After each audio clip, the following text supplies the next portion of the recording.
Hello, ladies and gents, and welcome to the video where we're going to be breaking down not only the best diet for you to be able to lose body fat, but also the best diet that is going to allow you to be able to move through this life maintaining that current condition. Once you get down to that desired body weight, we want to be able to keep it. Why wouldn't we want to? We've worked so hard, we want to be able to maintain what we've just worked hard for. So, this is my science backed diet to break down a sustainable fat loss diet and also a sustainable diet in general. Losing body fat and keeping it off doesn't have to be complicated. However, misleading information online and fad diets make things very confusing. I am anti fear mongering, so you will not hear me talking about certain foods and demonizing them. But we do need to break down some foods and principles in order to understand how to sustain fat loss into your lifestyle without extreme restrictions or BS.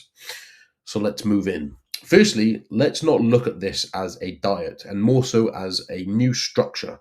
Instead of it being a temporary thing of going, okay, now I'm dieting, rather than following a structure or following a bit of more of a guide or plan, whatever way in which you want to look at it, we are now breaking down how you are going to look at your meals and your food on a regular basis.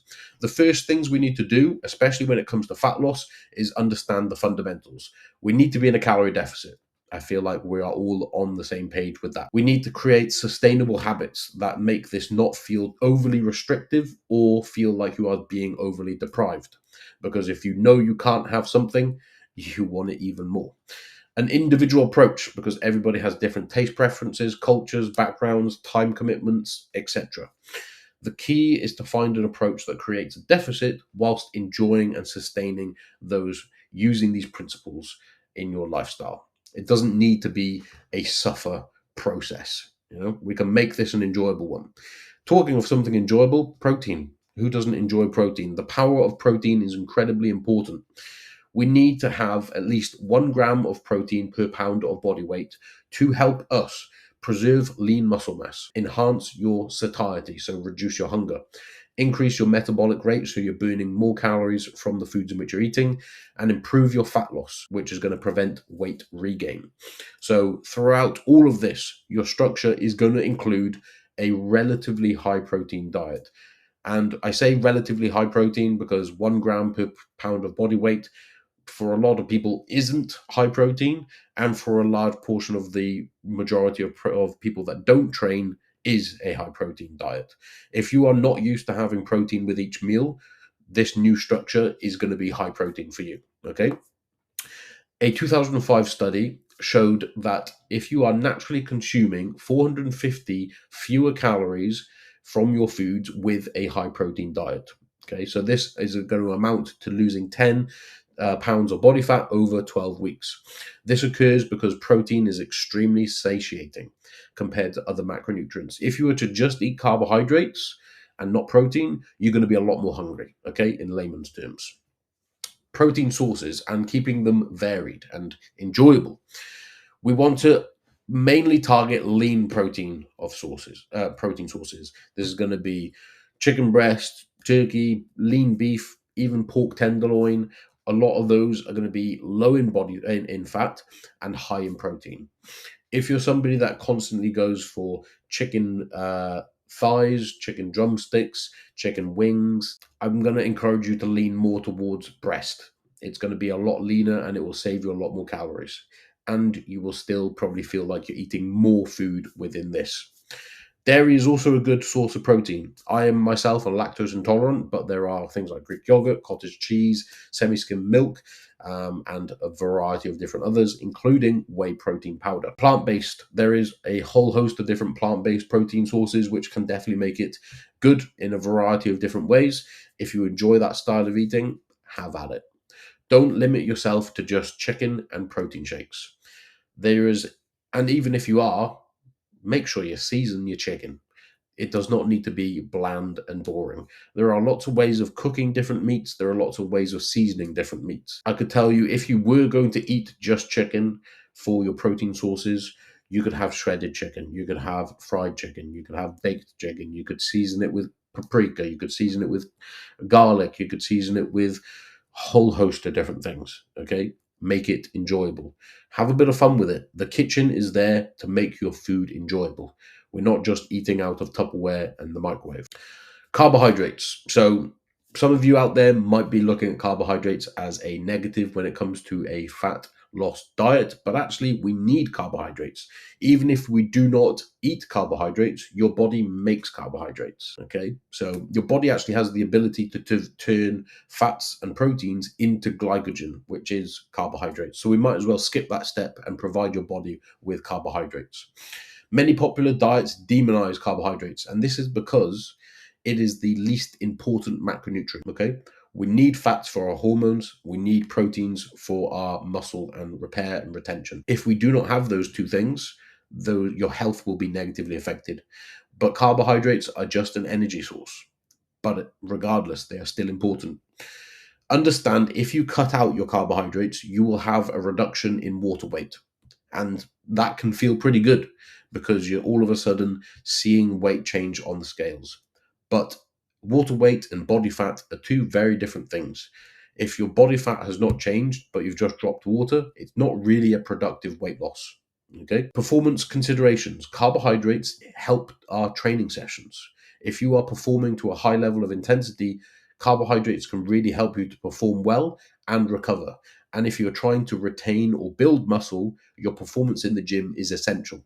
So we need to keep that in a good place, and carbohydrates can do that. Consider saving majority of your carbohydrates for pre and post training. If you're going to reduce down carbohydrates, prioritize that window as much as possible. And there have been times where my clients have had little to no carbohydrates in other meals, but their pre and their post have carbs.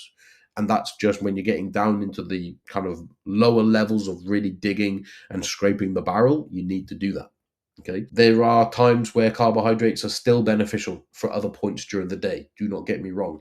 If you are hungry in the evenings and you find that that is a day or a time of day that you have the tendency to overeat, then yes, move carbohydrates then and make sure that you are getting satiation for not just protein, but also volume, because carbohydrates can give you more volume in your meals as well. Fats. We need fats. Fats are a non-negotiable in your diet as well as protein. Okay. Now, fats contain 9 calories per gram, as opposed to protein, which is 4, and carbohydrates, which is 4 per gram. But it's a very well used calories. Okay. So do not move away too much from those fat sources. I would ideally look at keeping 20 to 35% of your calorie intake from fats, but be careful, because when you are having these fats in your diet, it's very easy to have extra fats coming in where you're not really noticing it. 2 tablespoons of peanut butter, 200 calories. Mayonnaise, butter, cooking oils, all of these can add 200 calories very easily without you even noticing. And the downside to all of these is it's not going to satiate you very much because they're very dense for the amount of calories that you get. 200 calories of peanut butter or mayonnaise, you're looking at 1.5 to 2 tablespoons. 200 calories of rice or potatoes, you're looking at a bowl, So we need to take that into consideration. Some smart swaps to help to reduce down your fats are cooking sprays, Greek yogurt instead of sour cream, or cream in general, skim milk instead of full fat, lean cuts of meats, portion, and make sure you're measuring your nuts and your seeds, and keep your salad dressings to a minimum of your calories. For example, low calorie salad dressings can be vinegar, apple cider vinegar, a little bit of lemon juice, maybe you could put some like balsamic in there. But if it's like got lots of oils and things like this in there, often olive oil is used highly in these. It's going to be very high in calories. So I would make your own salad dressings and be aware of that. Balancing your plate. Now, this is something which we are going to try and do for the long term. This is not just a fat loss phase. This is something which I would encourage you to do and keep in the forefront of your mind long term.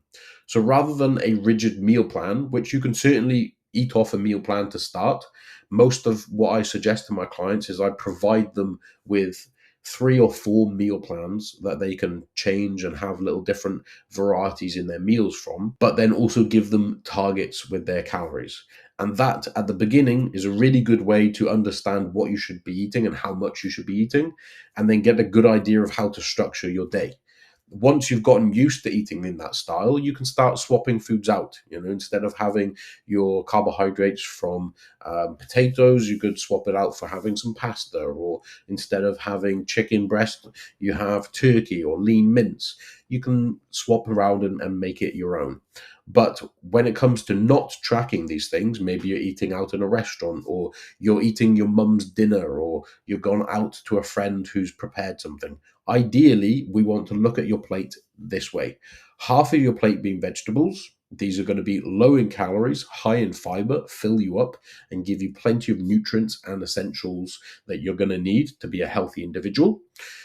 Quarter carbs and quarter protein. What this does is it means that your carbohydrate sources, because vegetables are a carbohydrate source, your carbohydrate sources aren't very, very high in calories, but you're getting majority of your calories from, yes, some carbs, but a good chunk from protein as well. Okay. If you structure in this way with like home cooked meals or eating out, I can guarantee that most of your meals will be lower calorie than if you were not to follow this principle. And the best thing as well with this is, if you are going out for a meal, for example, like a steak or something, and you get a side salad, you can structure that and look at the portion of what they've given you in fries or something like this, or the potato that they've given you on the plate, and pick and choose how much you're going to have yourself. Now, there does come to a little bit of complicated areas sometimes when it comes to carbs, because often they are with fats as well. For example, fries will be some fat, some carbs, but if you put these both together, you know that you're not going to be making up a large amount of your calories from fats. Okay. Meal timings. I would encourage you to try and keep a routine structure with your meals. And there are multiple reasons for this, but the most important reason is it tailors to your hunger. When you eat at the same time, you get hungry at the same time, you get energy release at the same time. You no longer are in that fight or flight mode of, I haven't eaten anything yet, I'm starving hungry, I'm just going to grab a burger.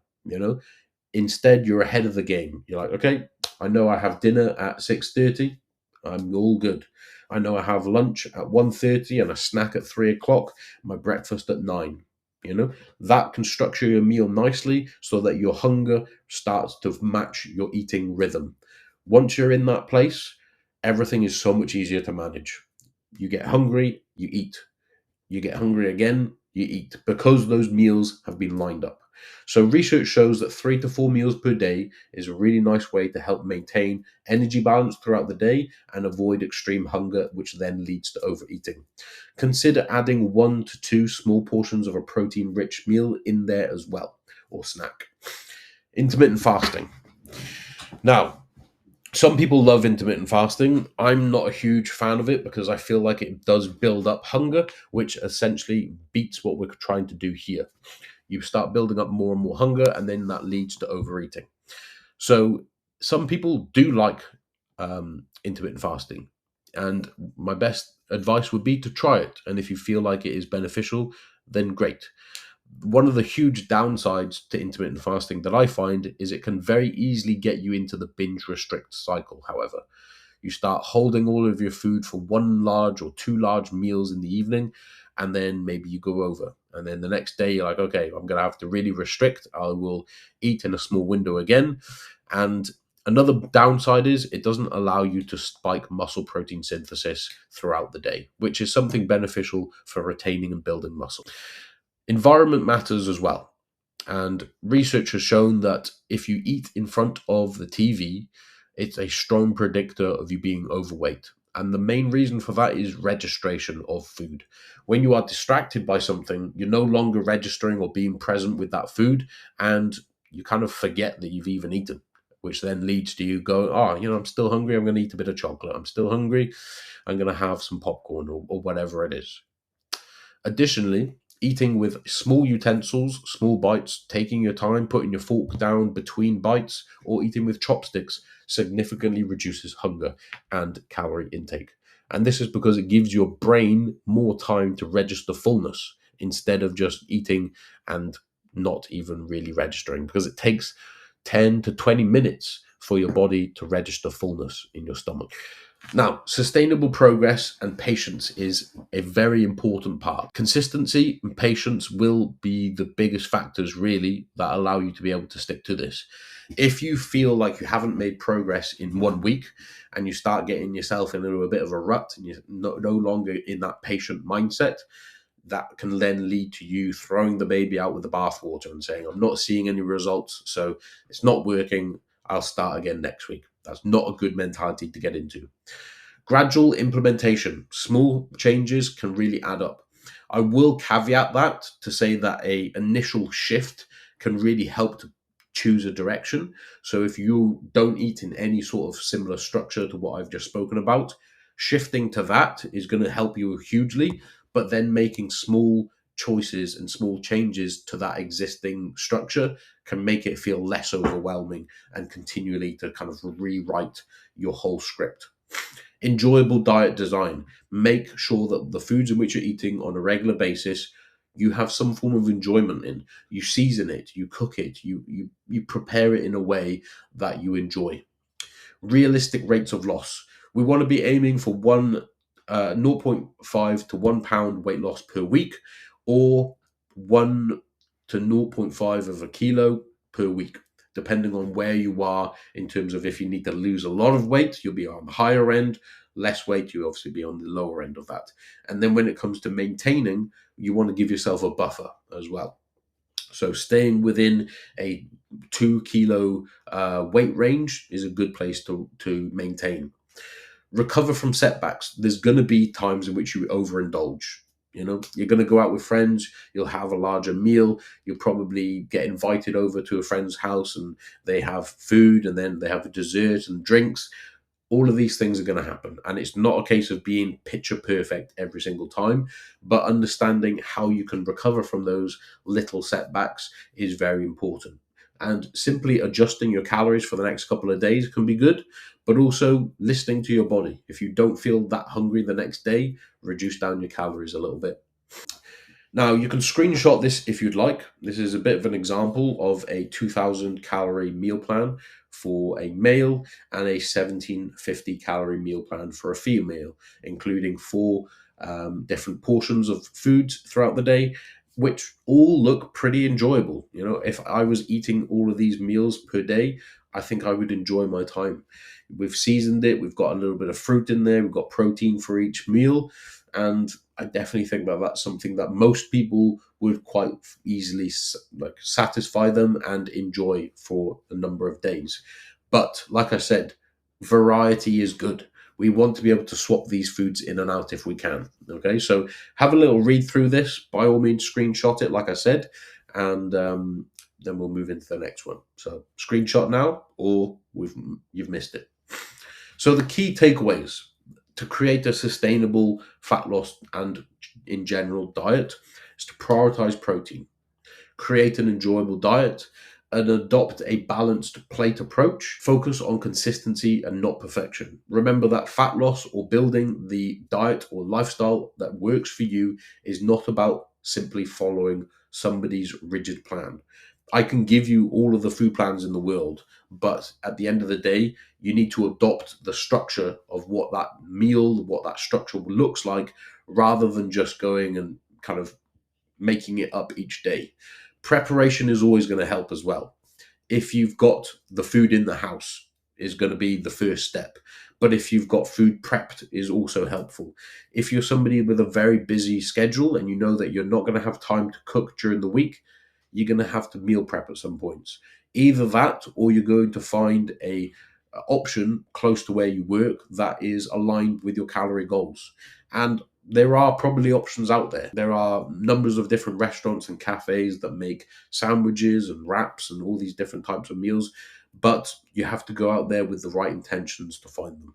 And most of the time, they're probably going to be more expensive. So I would advise you to prepare ahead of time. Okay. Like I said, there is no perfect meal plan out there. There is the structure which you can follow, which will definitely help. But all of this comes down to creating what works well for you. Okay. If you would like help creating that structure that works perfectly for you, then by all means reach out and we can work together and I will do that for you. But I've given you all the tools here to do it yourself. So if you are ready to do this, I will see you in a couple of months and hopefully you'll be in the best shape of your life. Thank you very much for watching the video. If you would like to see more educational material like this, consider checking out my school platform in the links below. If you're already on the school platform and you're watching this today, thank you very much. Welcome and enjoy the other free content on here. I will speak to you in the next one. Take care of yourself, guys. Remember to be nice to people, eat your protein, do your cardio, and I'll see you next time.